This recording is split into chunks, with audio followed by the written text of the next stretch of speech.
to Exploring Santa Cruz, a bi-weekly program on KSQD. Today's topic is the End-of-Life Option Act and the recent changes and the medical aid in dying. Here to discuss it with me is Alina Hammer. Alina Hammer first came to Santa Cruz in 1978.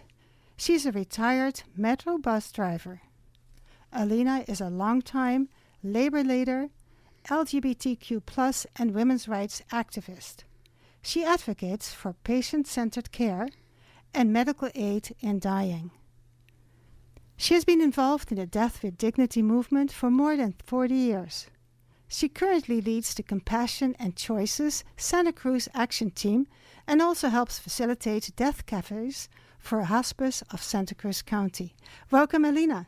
Oh, thank you so much for having me. I really appreciate you giving me voice to this important topic. You're welcome. How did you get involved in medical aid in dying? In the early 80s, HIV and AIDS came to our community, and people were suffering. You had to be there, I think, to really understand. It was suffering like we had never seen before or since, and people were asking for help in dying and ending their suffering. But back then, there was no legal way. There was no legal way to help anybody end their life peacefully. And that's how medical aid in dying came to on my radar. But I've been doing this work for 40 years now. And I have to say that all the work that I do, every trek I took to Sacramento, every presentation I do, every interview I do, including this one today, I do in honor and memory of all the people that suffered so during the AIDS epidemic. Let's start off with telling us what is medical aid in dying. In 40 years, I never thought that medical aid in dying would be legal in my lifetime. But now, thanks to Compassion and Choices, medical aid in dying is legal in 10 states and Washington, D.C. I believe that this is a civil rights issue of our generation whose time has come. Compassion and Choices is a national organization working to improve care, expand options, and empower everyone to chart their end-of-life journey. We have a one-size-fits-all healthcare system, which allows too much needless pain and suffering. And Compassion and Choices is working for a patient-driven system that respects everybody's rights to make their own end-of-life care decisions in consultation with doctors and your loved ones, of course. I'm going to give you their website and their phone number, compassionandchoices.org. All one word, compassionandchoices.org. That is the address. The phone number is 1-800-247-7421. And I do plan to give it again at the end of the show in case anybody's missed it. So what is medical aid in dying? You're going to hear me use terms like Death with Dignity, End-of-Life Option Act, and medical aid in dying. What do all those terms mean? So medical aid in dying is provided through a law in California called End-of-Life Option Act. In Oregon, for example, the law is called Death with Dignity, and that also provides medical aid in dying. So when you hear me use any of those three terms, they're interchangeable. They all mean basically the same thing. I'm going to say that how we live the final chapter of our lives and how we die are amongst the most deeply personal decisions of our lives. Medical aid in dying is a medical practice that allows mentally competent, terminally ill adults to request a prescription for medication from their physician when the person can ingest to die peacefully in their sleep when they choose. Talk about terminally ill people. Is there a specific time span? You need a 6-month prognosis to qualify. I'm going to talk about that. Okay, good. So do you want to know how to qualify for that law? Yes. Okay. The individual must be a resident of California. We have no timeline for residence. Other states have 6 months. You just have to show residency here and you can qualify. You must be 18 years of age or older. must be terminally ill with a prognosis of 6 months or less to live. The person must be mentally competent to make medical decisions and physically competent to self-administer the medication themselves. For example, they may hold the cup, another person can hold the cup for you, but the individual must drink it either by use of a straw. If they have a feeding tube, they can inject into the feeding tube, or they can use a rectal catheter. But the point is they must be able to self-administer to qualify for the law. That's quite important. It's what differentiates it between euthanasia, which, of course, is something that we do for our animals, but not for each other. It's the difference of me doing it to you as you having made the choice. Correct. And with your doctor, you made that choice. You're in agreement that you're qualified, and you do it to yourself. Yeah. It's your option. It's your choice. Yeah. Very important. You said it's in 10 states. Which states is it in? Now, why did I know that you were going to ask me that? I know it's New Mexico, Oregon, California, Colorado, Hawaii, Montana, New Jersey, Washington, Vermont, and Washington, D.C. Okay, and we're on the ground in a handful of other states. We're really close in Massachusetts and in New York. Wonderful. We talked about what it is. You also talked about how you qualify and how do we use it? I mean, what's the practicality? That is the $64,000 question. Absolutely. Isn't it? So you must make 2 verbal requests 48 hours apart. Before we changed the law, it used to be 15 days, and people sometimes were dying in that 15-day period. So they have shortened it now to 48 hours apart and a 1 written request. So 2 oral requests, 1 written request within 48 hours. 2 physicians must confirm your eligibility in the terminal disease that you have. 2 witnesses must attest to the voluntary nature of the individual's request, and only one of them can be a family member. That's basically how you use the law.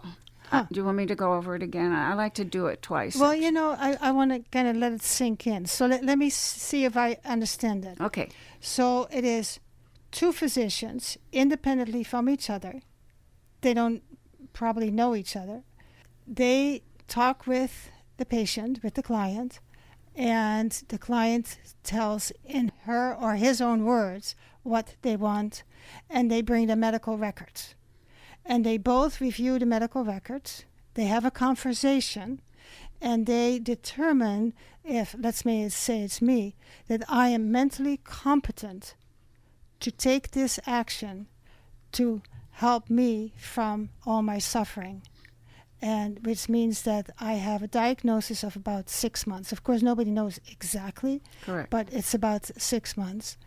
And then I have talked to the 2 doctors, and then the process begins. Is that how it is? There's also a written request that has to be part of that 48 hours. Good. But that was pretty impressive that you got all of it but that one thing. Yeah, and I tell you later why. I know. You know, more or less. So, okay, let's continue then, so we understand how people do it, why they do it, and now let's talk about the use of it, the End of Life Option Act. Okay, so in California.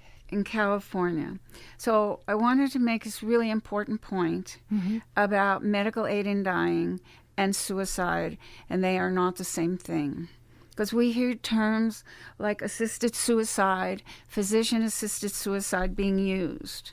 Those are just opponents using inflammatory language to discredit medical aid in dying. Not true, of course. It's misleading and factually incorrect. People who seek medical aid in dying want to live, but are stricken with life-ending illnesses. It's offensive to refer to it as suicide or assisted suicide. Suicide involves people who no longer want to live. People who seek medical aid in dying want to live, but are being robbed of their life by a terminal illness. They understand that their conditions is no longer treatable. There is no hope for a better outcome, and death is inevitable. Those are huge differences. Also, the law, this is important, the law explicitly states that medically aid in dying is not considered suicide or assisted suicide, and doctors must list the underlying disease as the cause of death on the death certificate. So this is important because insurance companies often have language denying payment to survivors in a death by suicide. So language matters, and I hope everybody who hears my voice today will understand and correct their language when they talk about medical aid in dying. After the break, I want to give a little story and see if it matches with what you're actually saying here. Okay. So I want to remind the listeners that you're listening to KSQD Santa Cruz 90.7 FM and ksqd.org online. We are in the studio with Alina Hammer. The topic is End-of-Life Option Act and the recent changes, as well as the medical aid in dying concept in general. Alina, let me tell you a little story. Do I have time for that? Absolutely. I look forward to hearing it. Good. So my sister, who lived in the Netherlands, she got ovarian cancer. She was given the diagnosis of that she probably wouldn't last more than 2 years, even with the treatment.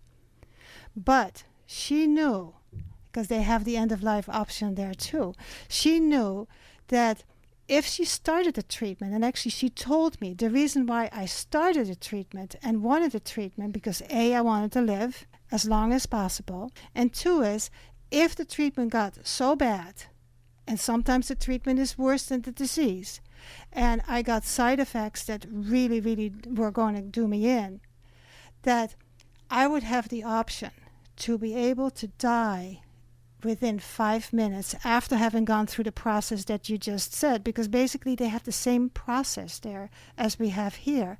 So she started the process of treatments, and she did it for 5 months, and then the first treatment was done, and it was very successful.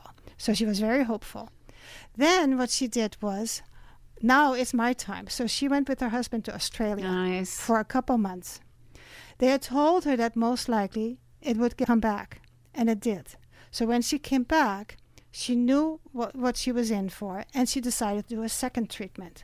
And again, she explained to us, the family and her friends, that, I'm doing this because I have this assurance that if this doesn't work and it gets so bad, I can have the option of dying within 5 minutes. And so she did the second treatment, and again, it was very successful. And then she decided to make shorter trips. She went to Paris, she went to London, and then it came back. They had said it would come back. And so, but she wasn't super disappointed because she knew what she was in for. So then she did another treatment, and that treatment did not. The third time, it didn't work, even with changes of the medication. But she still made a trip to Barcelona, to Spain. Had a good time, but she said, I could only for a couple hours a day, I could enjoy myself. So then she came back, and she had started to get fluid in her lungs. And she told me what that means. It is so difficult because you can't breathe. It's like you're being strangled. So she was ready to do the end-of-life option. And then they put a needle in and took the fluid out, and she got some relief. But there were side effects. As they stuck the needle in one part, the rest of the lung collapsed and all that. So it was very bad. I was here, and she said, it's time for you to come. I'd ask, do you want me to come? Do you want me to help you? No, I have enough help. Now is the time to come. So she had it arranged that she would see all of her brothers and sisters, and we have a bunch, and all of her friends one more time. I talked with her, and she explained the process as you were explaining it to me. The only difference there is that the doctor actually comes to your house and delivers the medication. You still have to take it yourself. Oh, you do?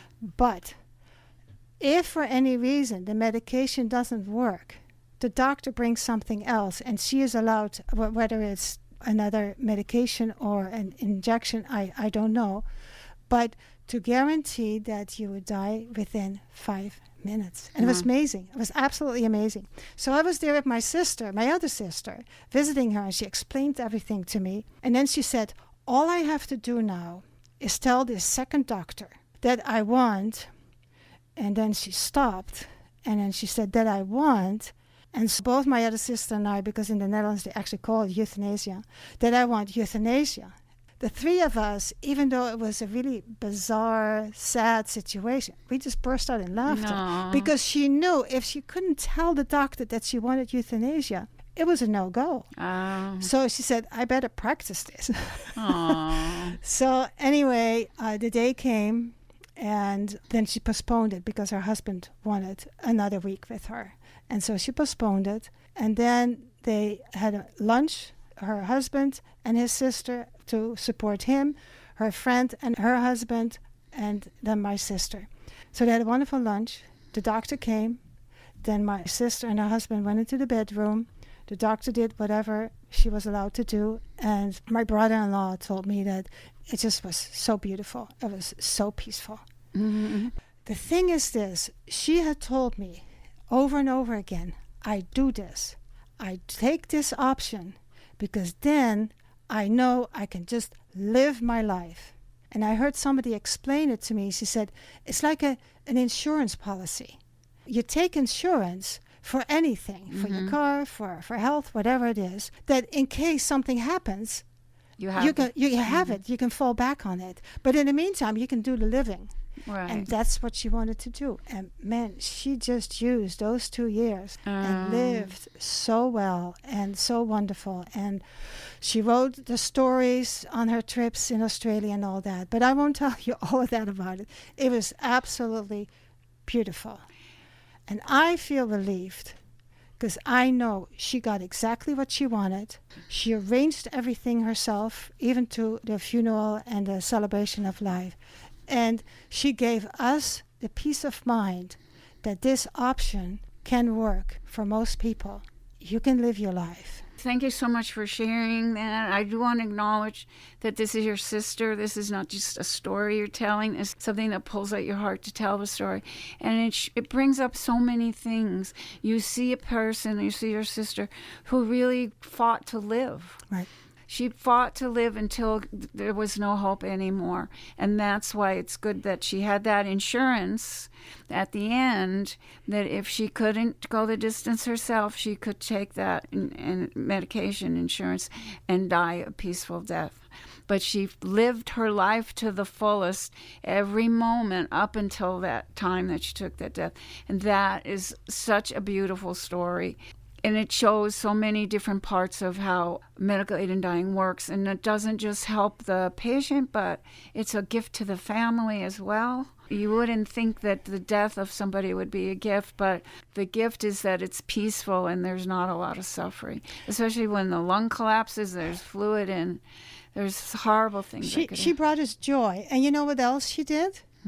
She made us talk about it with our families, with our friends, and make preparations on what we would want. It helped me understand that how I wanted to live, because I knew how I wanted to die. Right. And so these conversations between family members, I've heard people tell stories about how their grandparents or their parents died, and miserable deaths. They didn't know what they wanted, if they want to be buried. There was no discussion ahead of time. Absolutely nothing. So my sister kind of forced us, but I willingly participated because it made my life a lot more meaningful.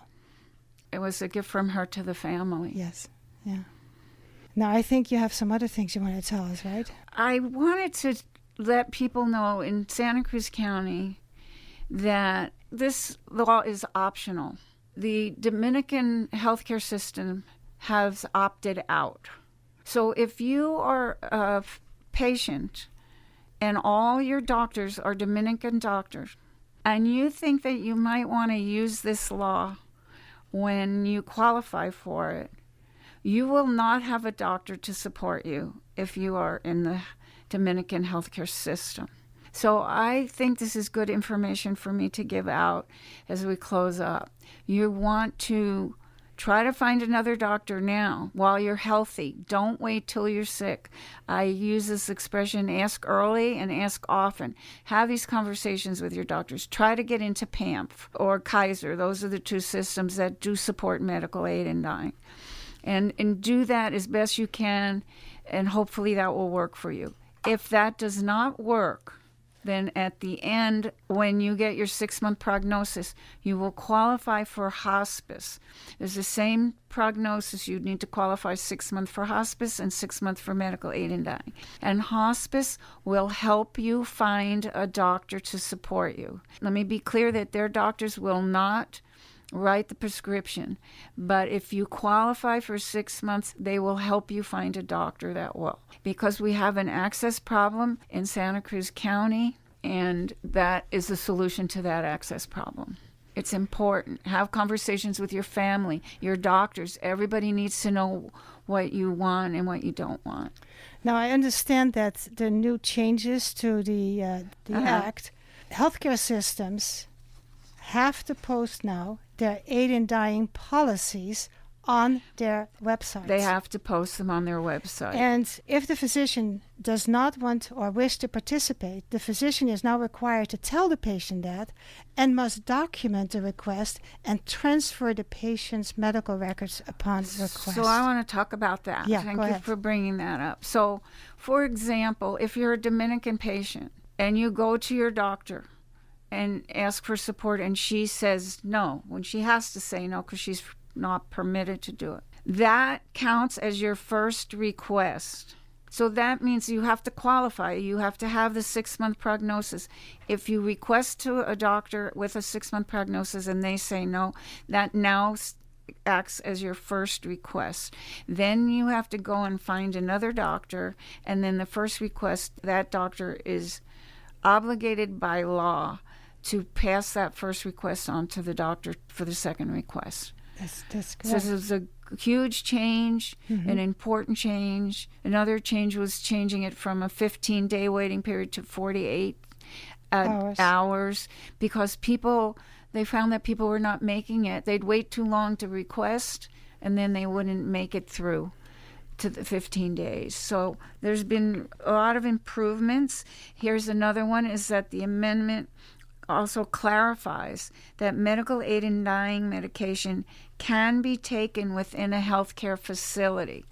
So the law now clarifies that. So if you go into a healthcare facility and you think that you might want to use this law, when you qualify, you have to let your physician know. I wanted to reiterate that most terminal ill people have done everything to extend their life. All they're asking is, please do not extend my dying. Right, and with my suffering and dying. And in different religious fields, there's hesitancy, but I heard a rabbi tell me, when someone is under great degree of distress, don't hasten death, but also don't prevent it. No glorification of suffering. Death is part of life. Well, because there's some religions that think that there's a benefit to suffering. Mm-hmm. And again, this law is optional. You don't have to do it. Look, your sister, she changed her mind and canceled and put it off for another date. So it's optional. You could cancel it at any time. I do understand that there's some work that internally we do with suffering, but once that work is done, I don't see why people have to continue to suffer. My sister suffered during those treatments during the 2-year period. So, yeah, she suffered enough. Tell me a little bit. I understand you're participating in death cafes. I am. And those are what? A death cafe, this started in England because nobody would talk about death. And we live in a death-denying culture right here in the United States. We're going to use the word passed or passed on or kick the bucket. We're not going to say they died. We won't use the word died or dead. So he wanted to talk about it.